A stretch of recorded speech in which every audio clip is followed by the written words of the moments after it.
A single sentence can pull you into a fight you never planned to enter, and it usually happens fast, in a room full of people, in a comment section, in a meeting, in front of friends. When someone throws an insult at you with a calm face and a sharp tone, and in that second your heart rate changes, your chest tightens, and your mind starts building a response at lightning speed, because someone just challenged your status, your intelligence, your value, and now every part of your ego wants to fire back. You want to reply, you want to defend yourself, you want to prove them wrong, you want the last word, you want to win. But here is the truth that most people never learn. The moment you react emotionally, you lose more than you think.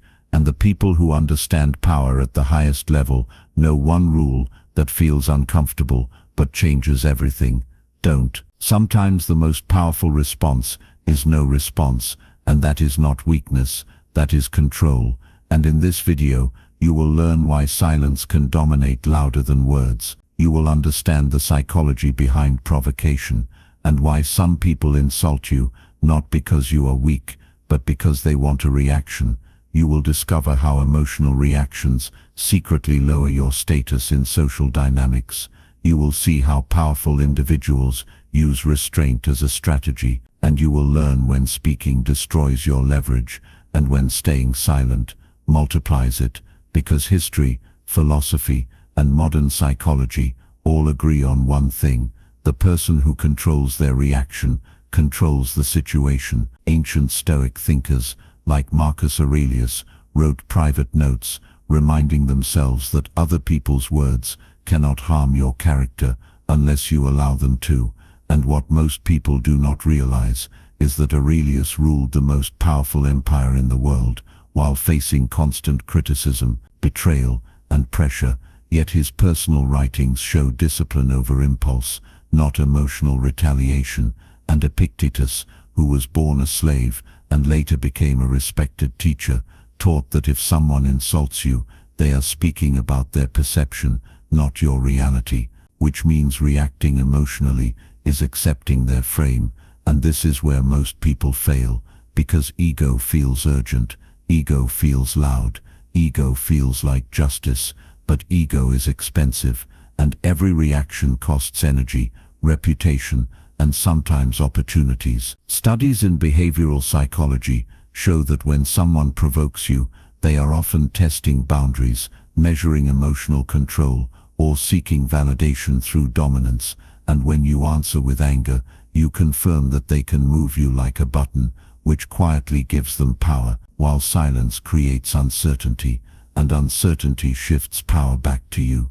This is why high-status individuals rarely rush to defend themselves against small attacks, because defending against everything makes you look like you stand on fragile ground. And in this video, you will learn the hidden trap of reacting, the social cost of over-explaining, the strength behind strategic silence, and practical rules for when you should never even think of answering, especially in moments designed to pull you into emotional chaos. By the end, you will understand how to protect your mental space, how to control the emotional frame of any interaction, and how to walk away without feeling defeated, because walking away is not surrender when it is a choice. It is discipline, and discipline is rare. Many people believe that staying quiet means you have nothing to say, but in reality, it often means you have nothing to prove, and that mindset changes the way others see you, because calmness under pressure signals strength, unpredictability, and self-control. And the truth is, most provocations are traps, not conversations. They are invitations into drama, not discussions built on truth. And if you accept every invitation, you spend your life reacting instead of leading. So stay with me until the end, because we will break down the exact moments where silence protects your status, the moments where speaking is necessary, and the mindset shift that separates emotionally reactive people from mentally disciplined ones. And once you understand this principle, you will start noticing how often people try to pull reactions out of you, and you will see those moments as tests instead of threats. And that awareness alone changes your behavior, changes your presence, and changes the way people treat you, because when others realize they cannot control your emotions, they stop trying to control you, and that is real power. If you value strength, self-mastery, and mental discipline, you are in the right place. Welcome to our channel, where we build calm minds and powerful character. Subscribe now and join a community that chooses control over chaos and growth over ego. The real trap is not the insult, not the criticism, not even the disrespect. The real trap is your reaction, because the moment you react without control, you hand over the steering wheel of your emotions to someone else, and once they control your emotions, they control the direction of the interaction. When you react, you give them control. It is that simple. They press a button and you move. They throw a word and you burn. They raise their voice and you lose balance. And that exchange silently tells everyone watching that your inner state depends on external triggers, and that is never power. When you defend yourself too quickly, you accept their frame. You step into the reality they created, because defending means you agree that their accusation deserves your energy. And now, instead of standing above the situation, you are standing inside it, trying to prove something, explaining, justifying, over-talking, and the more you explain, the more you look affected. And when you argue, you enter their emotional battlefield.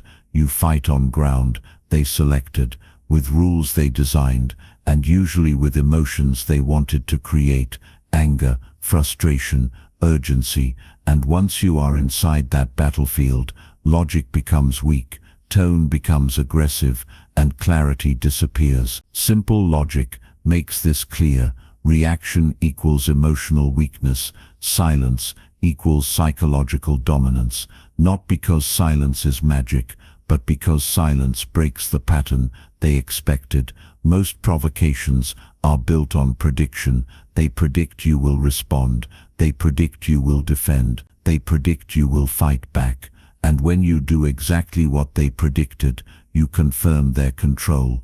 But when you do nothing, when you stay steady, when your face remains calm and your voice stays quiet, the pattern collapses. Now they do not know what to do next, and uncertainty shifts pressure back to them. This is not about being passive. This is about being selective, and that idea is deeply rooted in Stoic philosophy. Epictetus taught that some things are within our control and some are not, and the words of other people are not in your control, but your response is. And when you forget that, you try to control what cannot be controlled and ignore what actually belongs to you. Marcus Aurelius reminded himself to ignore what is beneath him, not because he was arrogant, but because he understood that reacting to every small offense would drain the mind of a leader.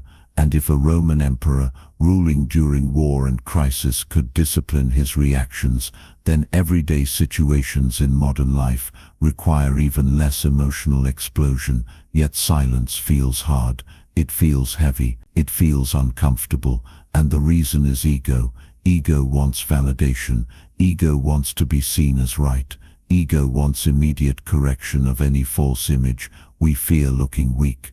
We fear that if we do not respond, people will assume the insult is true.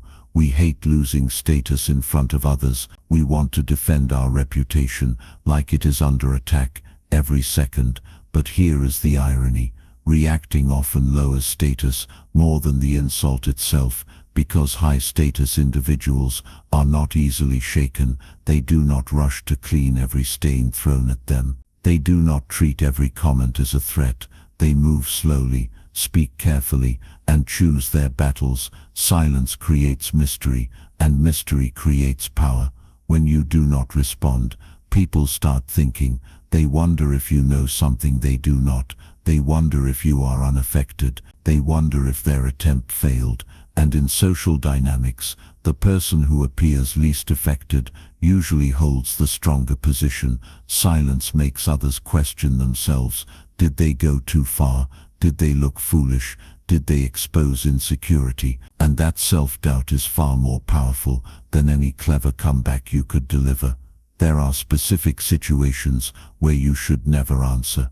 When someone tries to provoke you on purpose, their goal is not truth. Their goal is reaction. They want entertainment, control, or emotional release, and giving them what they want rewards the behavior. Psychologically, attention reinforces action, so silence removes reinforcement. When someone insults your ego directly, calling you incapable, slow, unattractive, unimportant, the attack is designed to hook your identity, and identity threats create the strongest emotional impulses, but responding proves that the insult reached your core, while ignoring shows that your identity is stable and not dependent on their opinion.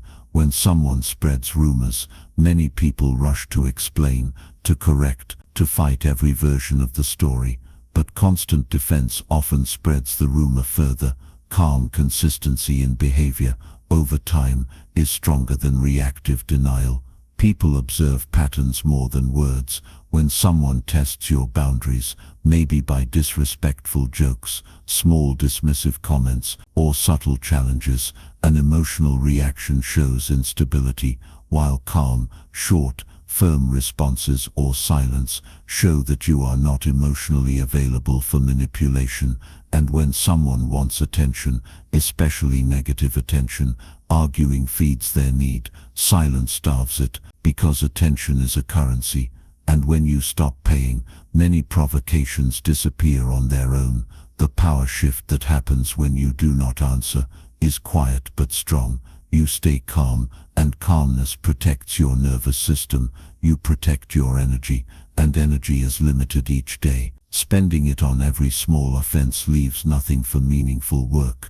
You control the frame, because the conversation does not move unless you move it.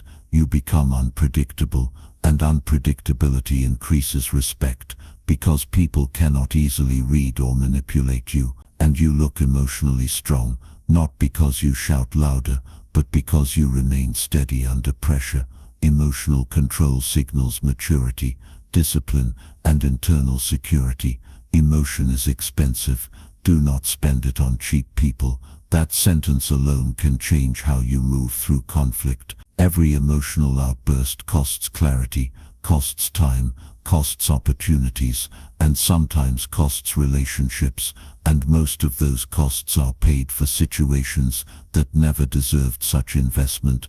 The Stoic rule brings this together in simple words. You cannot control what people say, you can control what you respond to, and this is practical, not abstract philosophy. In meetings, in relationships, online, in family gatherings, every day you are exposed to opinions, criticism, jokes, and projections, and trying to manage all of them is impossible, but managing your reaction is possible. Seneca wrote that we suffer more in imagination than in reality, which means many times the insult hurts not because of its objective power, but because of the story we create in our mind about what it means. We imagine long-term damage, we imagine loss of respect, we imagine humiliation, and those imagined futures push us to react strongly in the present. But if you reduce the story, if you see the event as just sound waves or typed words, their power shrinks. Modern psychology confirms this idea through cognitive reframing. The meaning you assign to an event shapes your emotional reaction more than the event itself. So if you assign less meaning, you feel less disturbance, and when you feel less disturbance, you respond with more control. This is not suppression, this is awareness. Suppression hides emotion and lets it grow inside. Awareness observes emotion and lets it pass without action. When someone speaks with disrespect, notice the surge in your body, notice the urge to interrupt, notice the mental script forming, and then pause. That pause is power. That pause is where discipline lives, because most people never pause. They react automatically, and automatic reactions are easy to predict and easy to manipulate, but deliberate responses are rare and powerful. The more you practice selective silence, the more stable you become, and stability attracts respect. People trust calm individuals more. They assign leadership qualities to those who remain steady, and they hesitate to challenge those who cannot be easily provoked. Over time you will see a shift. Fewer people try to trigger you, fewer arguments escalate around you, and more conversations remain balanced, not because the world changed, but because your reactions changed. And when your reactions change, the entire dynamic shifts quietly around you. The same moment happens again. The same sharp words. The same attempt to provoke you. The same tone meant to pull you into a reaction. But this time something is different. Your breathing stays steady. Your face stays relaxed. There is no rush of anger controlling your voice. No need to defend. No need to attack. You understand what is happening. You see the trap clearly, and instead of stepping into it, you step back. You smile. You say nothing. You walk away. That is growth. Before, you would have reacted. You would have argued. You would have tried to win. But now you understand something deeper. Not every comment deserves a reply. Not every insult deserves your attention. Not every challenge deserves your time. Because attention is valuable. Energy is limited. And emotional control is rare. In that small moment of silence, something powerful happens. You protect your peace. You protect your focus. You protect your standards. The other person may still talk. They may still try. But without your reaction, their words lose force. Without your emotion, their power fades. And everyone watching can feel the difference. Not every battle deserves your energy. Silence is not weakness. It is discipline. It is control. It is power. Real strength is quiet. Real confidence does not rush to prove itself. Real control is shown when you could react but choose not to. And that choice changes everything. It changes how people treat you. It changes how you see yourself. It builds a level of mental toughness that most people never develop. From now on, pause before you respond. Ask yourself if the situation deserves your energy. Ask yourself if speaking will improve anything. If the answer is no, let silence speak for you. Let calmness represent you. Let discipline protect you. If you want to build this kind of mindset, if you want stronger emotional control, sharper focus, and unshakable confidence, then this channel is for you. We are building mental strength step by step. Subscribe now and become part of a community that chooses control over chaos. Like this video. If it made you think differently, share it with someone who needs to hear this message today. And remember, the strongest move is often the one no one hears.